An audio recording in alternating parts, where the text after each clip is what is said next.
What do you know about Antarctic bottom water? When Virginia Tech's Brian Romans reached out to me about this topic, all I really could think was that it sounds low and cold.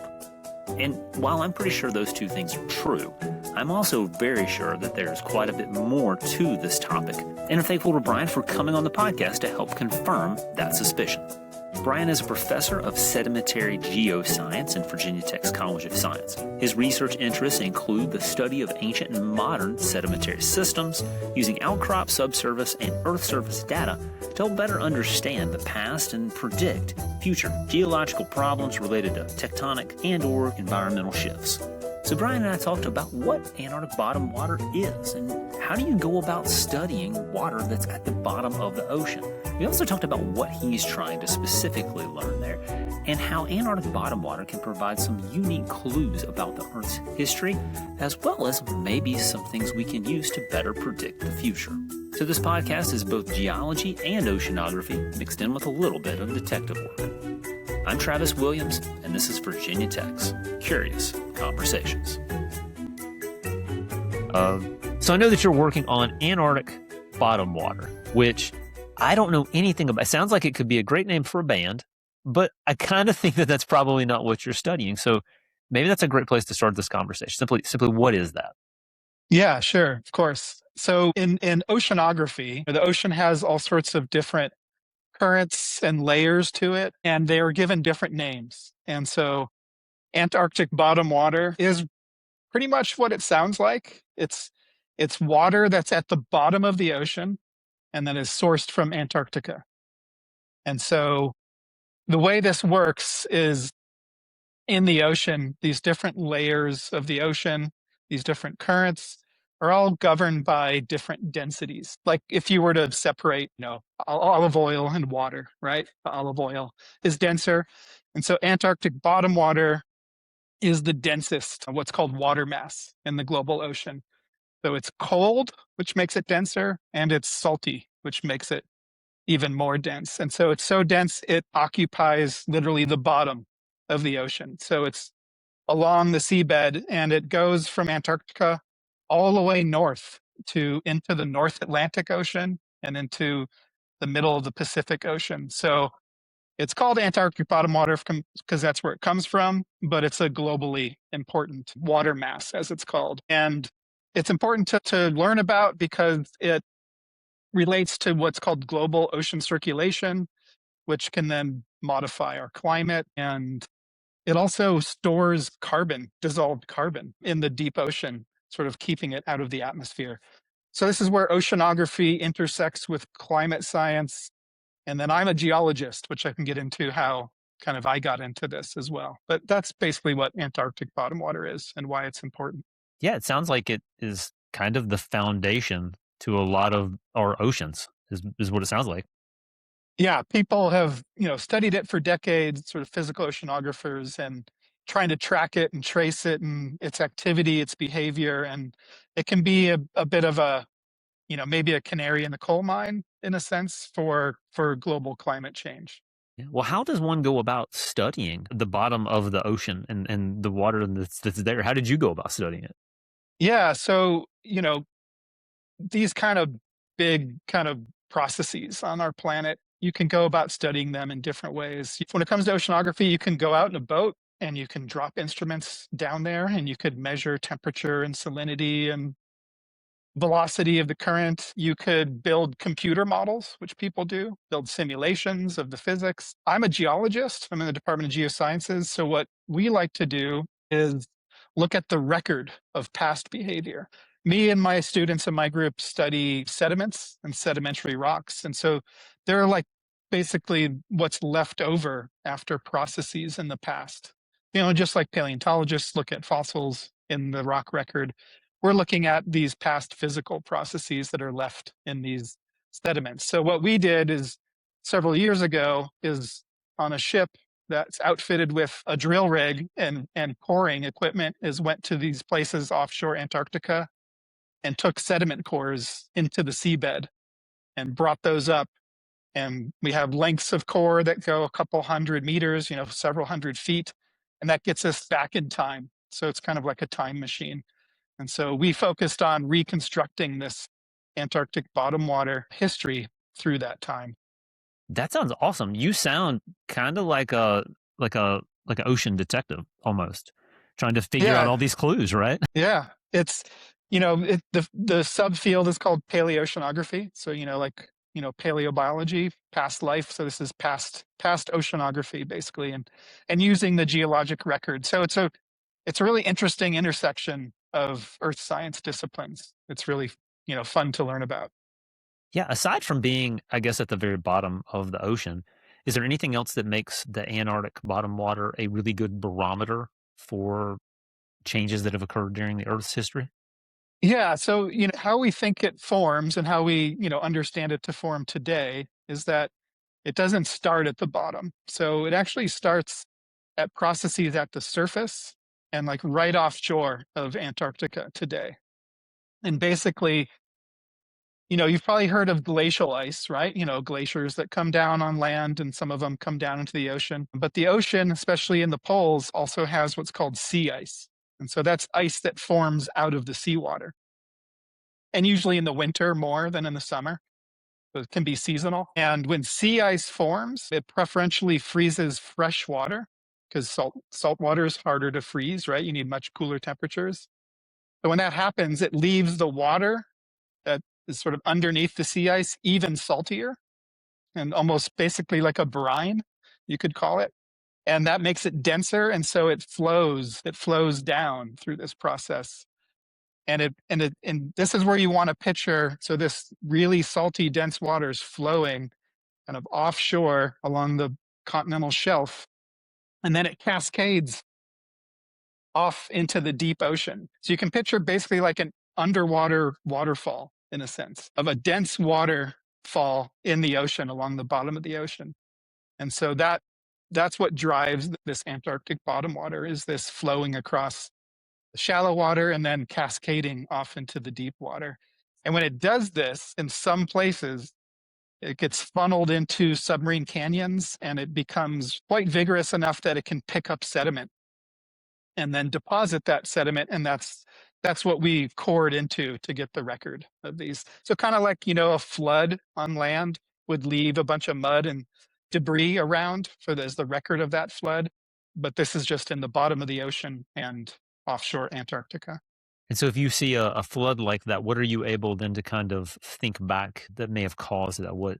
How do you go about kind of putting the pieces together of the puzzle? Yeah, it's a great question. So, when we took these cores and the ones that we focused on for this study, I should also say before I forget that this work was led by a former PhD student in my group, Natalia Varela.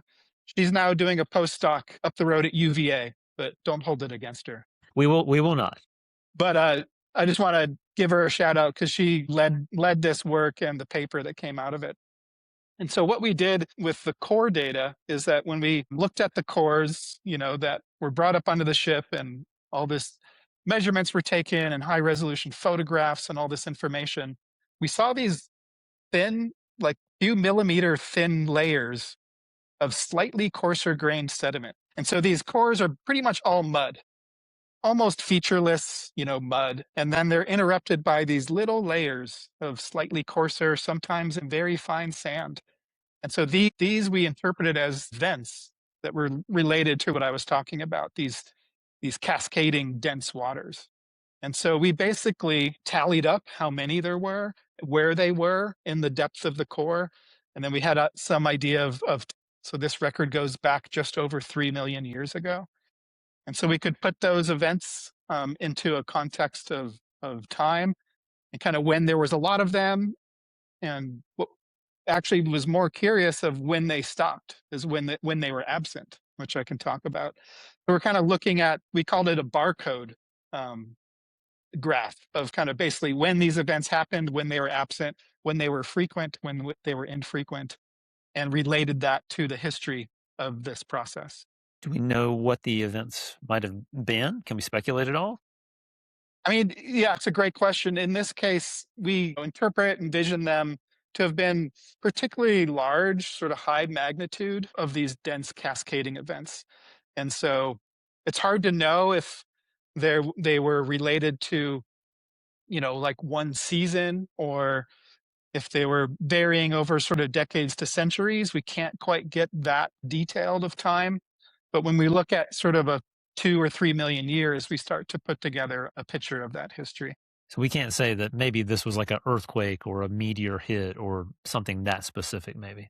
No, and I think in this case, we don't interpret those kind of processes because these little events are pretty much all the same. So we looked at their thickness and we sampled them and measured their particle size, and they're all basically the same. It's just when they occur and when they don't. So we interpret this process, which we can see today, right? People, oceanographers have documented this process today. So we feel good about making that link to the past. Yeah, that makes a lot of sense. If it's more consistent, it's probably not something crazy that Yeah. doesn't happen on a consistent basis. Yeah. Well, you mentioned today the stuff that is happening in the ocean. Do these similar cascading undersea waterfalls, are they happening right now? That's a great question. Yes, what's called dense water cascading does happen today. And what physical oceanographers have been able to observe and measure, we don't have a lot of measurements because it's difficult in the deep ocean to do that kind of observation. But there is some data and some information that this is happening today. But if these kind of bigger events maybe only happen once every few decades or so, then we're very limited in what we have from our observations of the past 20, 30, or 40 years. That's where the long-term record becomes valuable. And what we found that was, I think, kind of the most interesting is that, like I said, it's when these events are in the record, but then there's these curious times where they stop and there's just none of these. And there was two of these intervals in particular that we looked at. And when we started comparing when that was to other past climate records from other workers and other kinds of data, these coincided with times of exceptional warmth, of when it's thought and estimated to have been anomalously warm compared to what was before and after for that time. And so this kind of goes with this idea that oceanographers have looked at the last decade or so, that with warming of the Southern Ocean, the ocean around Antarctica, that this Antarctic bottom water process could be slowing down. Because remember, it comes from the sea ice formation. So if you're not getting as much sea ice and these processes, you have this kind of chain reaction effect. And so we think we have examples in the past of at least two of these exceptionally warm periods where this Antarctic bottom water process potentially shut down for some time. Do we know what that might do to the rest of the ocean? Or like, how do we fit that into the context of everything? Yeah, that's right. So that's where oceanographers can then kind of use maybe models or simulations to ask that question, right? What happens or what happened, whether it's in the past or projecting into the future, right? And there's a few things that could happen, but most importantly, this Antarctic bottom water is a really important component of the global circulation.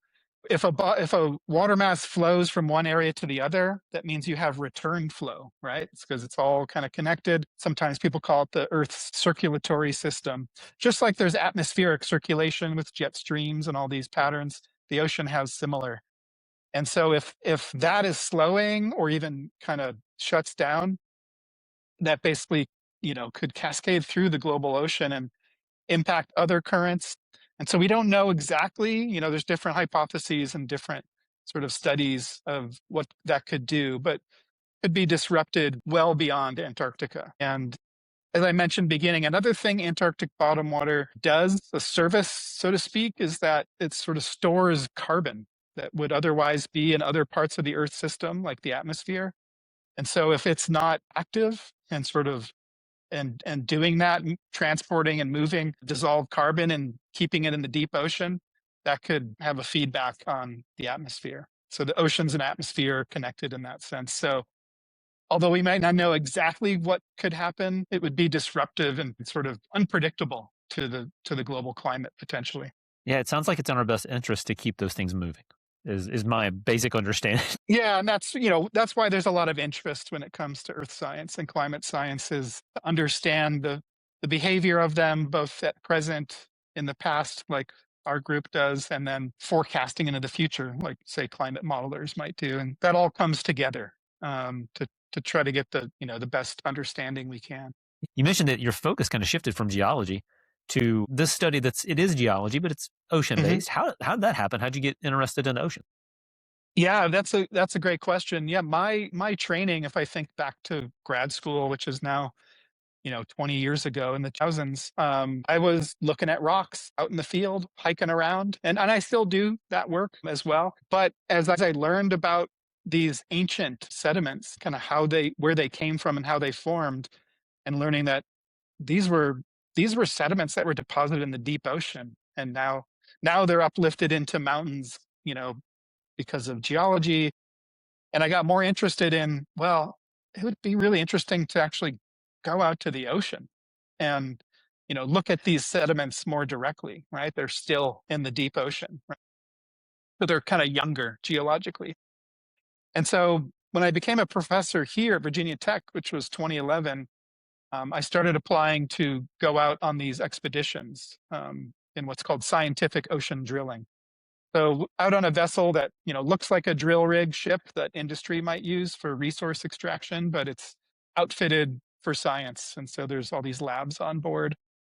And so from 2012 through 2023, I went on 3 different expeditions, to the North Atlantic, to Antarctica, and then the most recent was offshore Greenland to also study sort of ice sheet ocean processes. Also, you go to the cold parts of the ocean.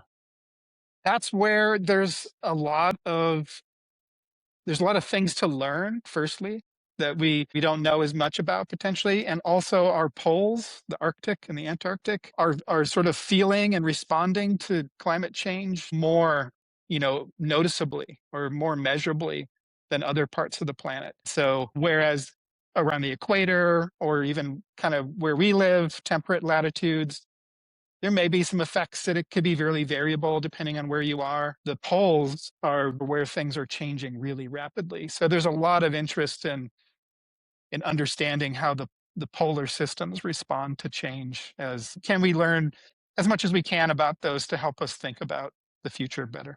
That is super cool that you got to go to both of those areas that when I was a kid, I don't know, I didn't even imagine going to a place like that. I didn't even know people could go to places like that. So the fact that you've Yeah, been several times is really cool.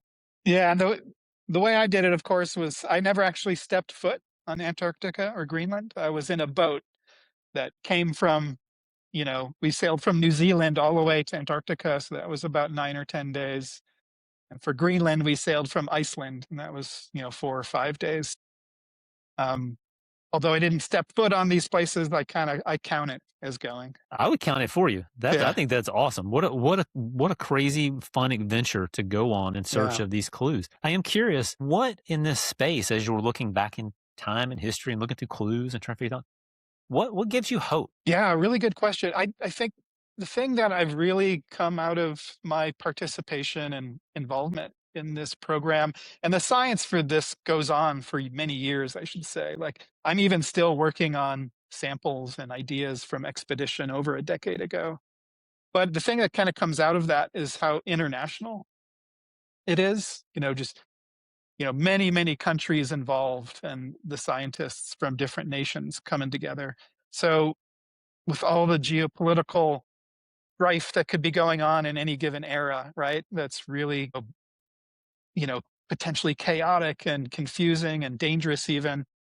I think science and scientists, have a knack for getting together to focus on the things that they think are interesting and important to learn about. So I've really enjoyed that part of this kind of work. And thanks to Brian for helping us better understand Antarctic bottom water. If you or someone you know would make for a great curious conversation, email me at traviskw@vt.edu. I'm Travis Williams, and this has been Virginia Tech's Curious Conversations.